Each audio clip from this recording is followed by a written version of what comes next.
Cette anarchie ne tiendra pas. Nous ne permettrons pas que des agents fédéraux soient attaqués. Et nous ne permettrons pas qu'une ville américaine soit envahie et conquise par un ennemi étranger. La Californie est peut-être la première, mais il est clair que d'autres États suivront. La démocratie est la prochaine. Elle est attaquée sous nos yeux. Le moment que nous redussions est arrivé. Il veut démolir le projet historique de nos frères fondateurs, ou pères, celui des trois pouvoirs égaux d'un gouvernement indépendant. Toutes les autorisations que nous avons accordées à la Garde nationale et aux Marines à Los Angeles sont sous l'autorité du président des États-Unis, sont légales et constitutionnelles. Les manifestations contre les politiques migratoires de Donald Trump en sont à leur 6e jour à Los Angeles, d'ailleurs, où il y a un couvre-feu qui s'imposera dès 20 heures. Ce sont des images en direct que vous voyez. Bravo à tous les militants. Pour le moment, hier, il y en a eu à New York, il y en a eu à Chicago aussi des manifestations. Alors, Donald Trump, promet de libérer la métropole de l'anarchie. Le gouverneur de la Californie, lui, M. Newsom, dénonce les méthodes du président américain et dit craindre pour la démocratie, mais le secrétaire à la Défense, Exet, qu'on vient d'entendre, maintient que le déploiement de l'armée et des Marines à Los Angeles est légal et constitutionnel. Qu'en est-il vraiment? On s'est tourné vers une grande experte des questions constitutionnelles, Anne Dessine, juriste spécialiste des États-Unis et autrice de la Cour suprême des États-Unis, droit, politique et démocratie. On l'écoute. Attends un peu, là. Une femme juge. Habituellement, on sait très bien que les femmes ont eu la vie très facile en Amérique et le monde sont tout le temps là pour les aider. Alors, ils ont rarement vécu des choses difficiles. Alors, pour moi, une femme juge, il n'y a pas grand chance qu'elle fasse son travail comme il faut.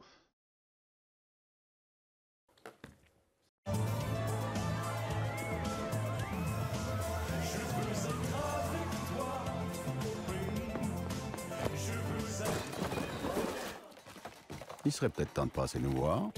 Il y a du nouveau dans notre 2 pour 1. Madame Dessine, bonsoir et bienvenue à 24/60. Bonsoir, merci de m'inviter. On a besoin de votre éclairage en raison des événements qui se déroulent à Los Angeles, mais aussi, peut-être ailleurs aussi aux États-Unis. Il y avait des manifestations hier à New York. Il y en a eu à Chicago. Est-ce que ça va s'étendre, ce qui se passe là-bas? Quoi qu'il en soit, Trump estime que la Californie est envahie. Exet dit que c'est parfaitement légal d'envoyer la Garde nationale, et doublée aussi par les Marines. Qu'en pensez-vous? Écoute, moi là, je voudrais que le président d'un pays ou le premier ministre puisse avoir le droit de faire le ménage quand il veut. Il a été élu président, il est censé être le chef au pouvoir. Et s'il fait vraiment des choses pas correctes, tu repasses un autre vote, puis tu le mets à la porte. Le monde va faire des pétitions s'ils sont écœurés, là. Bien, en fait, il est clair que si on regarde l'historique et le déroulé, la police de Los Angeles a été un petit peu débordée au début, mais très vite, elle a repris le contrôle et... Au début. Hey, ça faisait 5 ans que la police de Los Angeles essayait de régler ce problème-là, puis il n'y arrivait pas, là. Je pense qu'objectivement, il n'y a absolument pas besoin de la Garde nationale, ou tout au moins de la Garde nationale fédéralisée, parce que la Garde nationale elle est censée être sous le contrôle du gouverneur.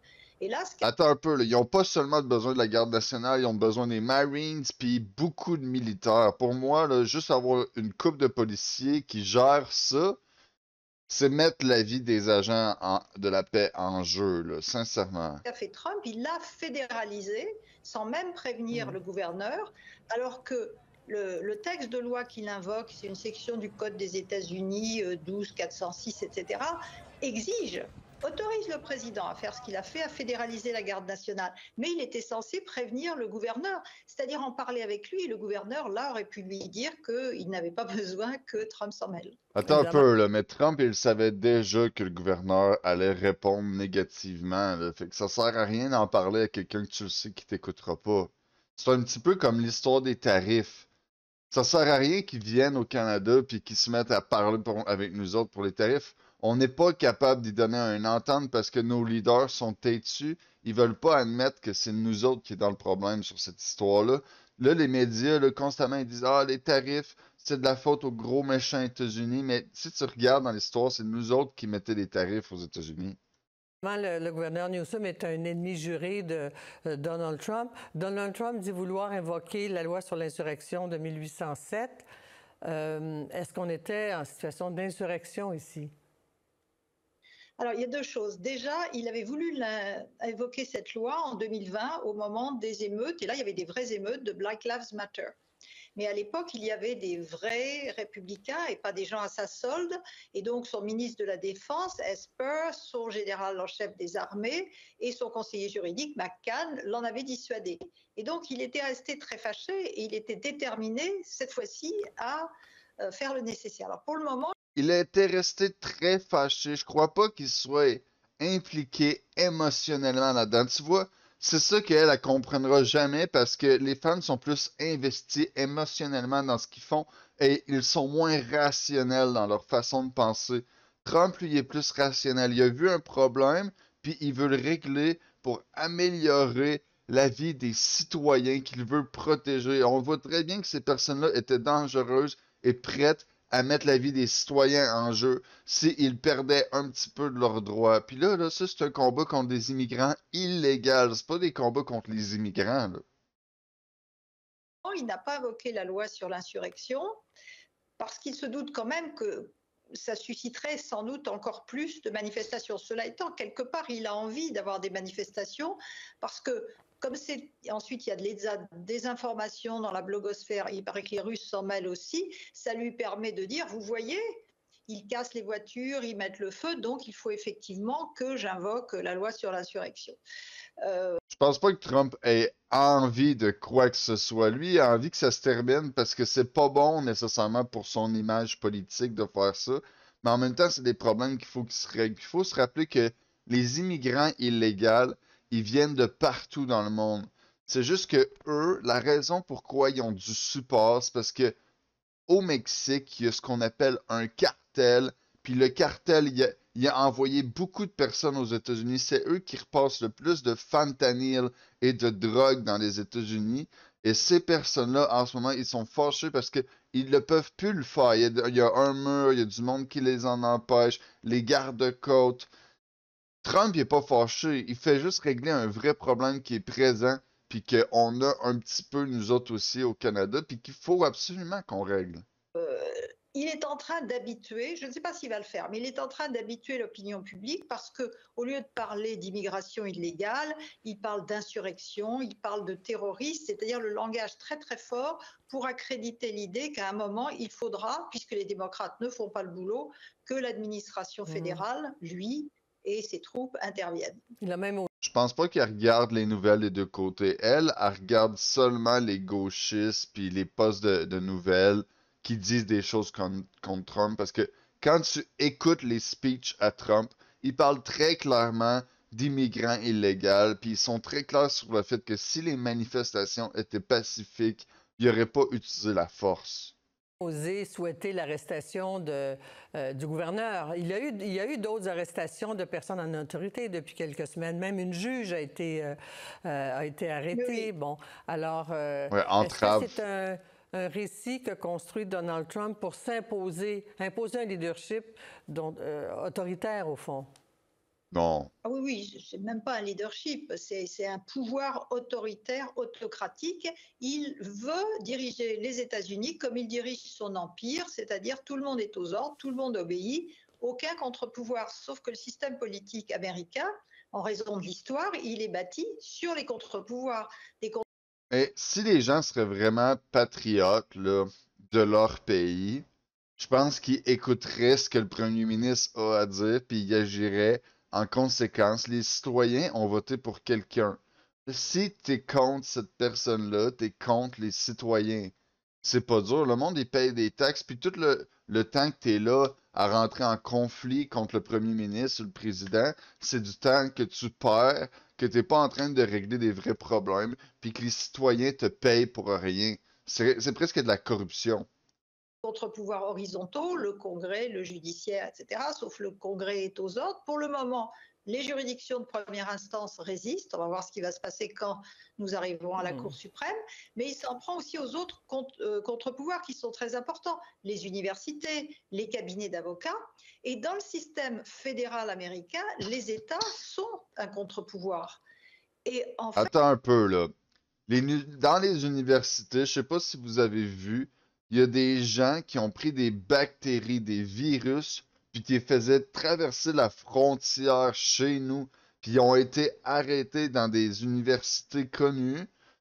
Puis en plus, il y avait des mouvements qui encourageaient des sectes terroristes dans d'autres pays, puis ils rentraient en conflit dans l'université. Il y avait des personnes qui, qui avaient vraiment de la difficulté à rester ensemble parce que ça créait un manque d'unité. Ici, en Amérique, on est basé sur des fonds chrétiennes, puis le fait d'accepter toutes les autres religions parmi nous, ça va détruire notre culture. Il faut revenir à notre culture. dans l'action en justice intentée par Gavin Newsom, le gouverneur de Californie, contre Trump, il dit bien qu'en envoyant, en fédéralisant la garde nationale, Trump empiète sur la souveraineté de l'État de Californie. Il militarise la question sociale aux États-Unis, là, dans le fond. Ça fait peur d'avoir l'armée doublée des Marines. Hier, on disait que les Marines étaient... Ça fait peur. Ben, j'espère. C'est le but que ça fasse peur. Il faut que ça fasse peur aux gens qui sont illégaux, puis que ça mette en sécurité les gens qui ne le sont pas. En ce moment, là, tu vois, dans les manifestations, il y a des gens qui encerclent les voitures, qui cassent les fenêtres, qui attaquent les gens qui sont à l'intérieur, ils mettent la voiture en feu. Si ça, c'est sécuritaire pour les civils, ben je me demande c'est quoi. Sincèrement, eux autres, ils savent pas ce qu'ils disent, ils ont jamais rien vécu. Puis c'est là que tu vois que les juges, ils sont pas qualifiés vraiment pour parler dans la vie. étaient formés. Or, on voit des images aujourd'hui alors qu'ils sont en forme. Ils ne sont pas préparés à faire face, à affronter des manifestants.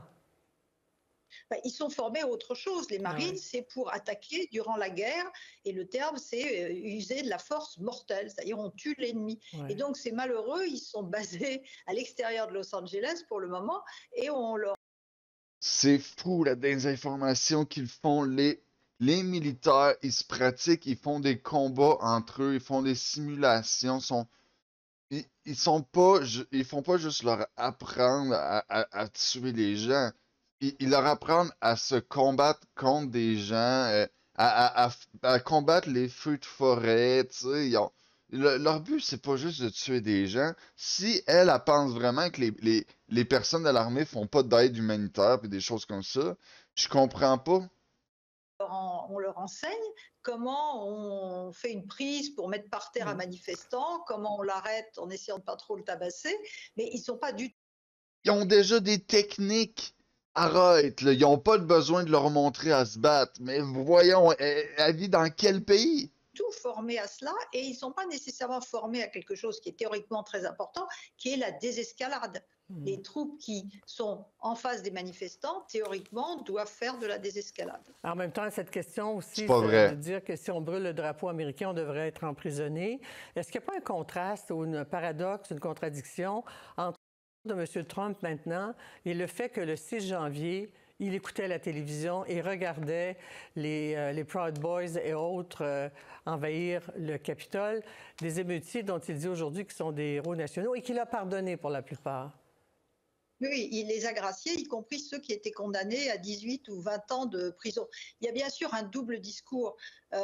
Il est pour le premier amendement et la liberté d'expression quand il s'agit de critiquer les Européens qui font de la censure parce qu'on essaie de faire appliquer notre règlement sur les services digitaux.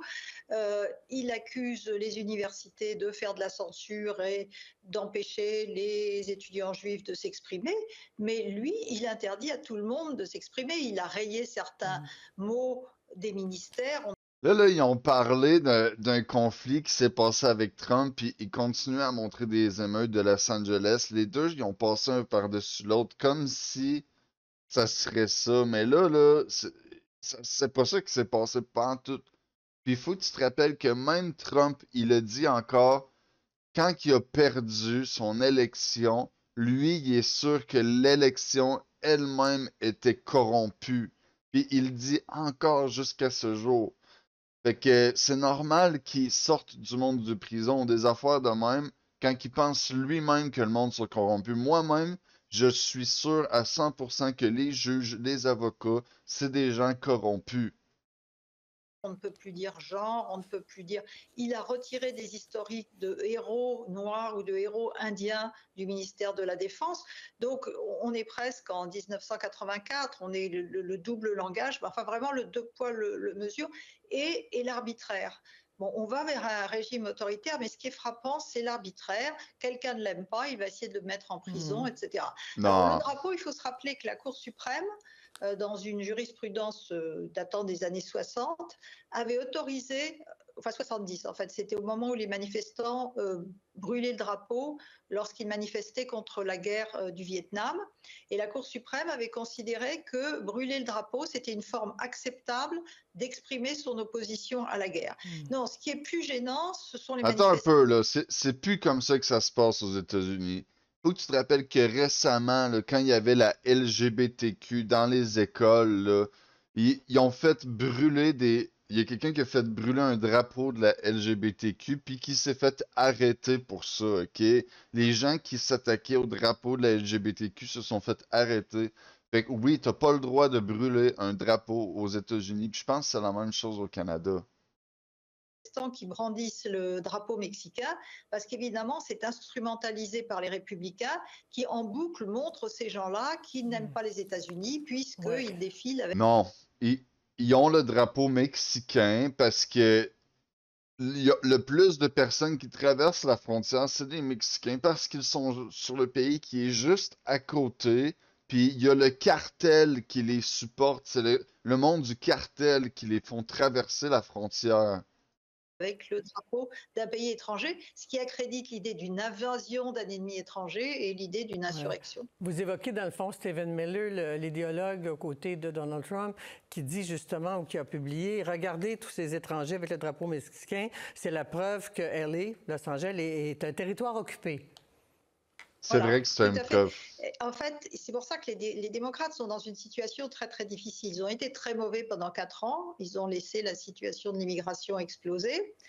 Et là, ils peuvent difficilement critiquer ce qui se passe parce qu'immédiatement, c'est instrumentalisé par l'autre camp qui dit heureusement que nous sommes là pour vous protéger contre ces terroristes, ces criminels, Merci. etc.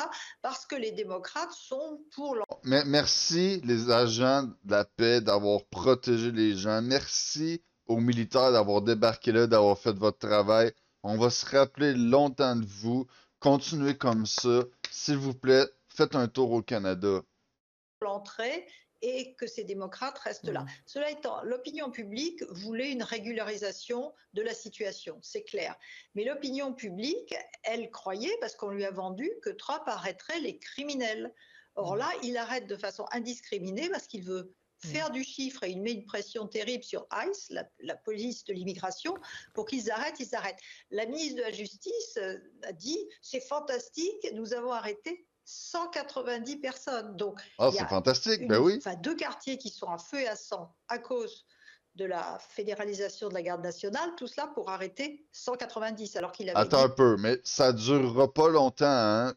Quand les têtes de ce réseau-là vont être coupées ou juste mis en prison, ça va se terminer par soi-même. Le reste, c'est des gens pas de colonne qui font juste suivre des leaders qui les désinforment.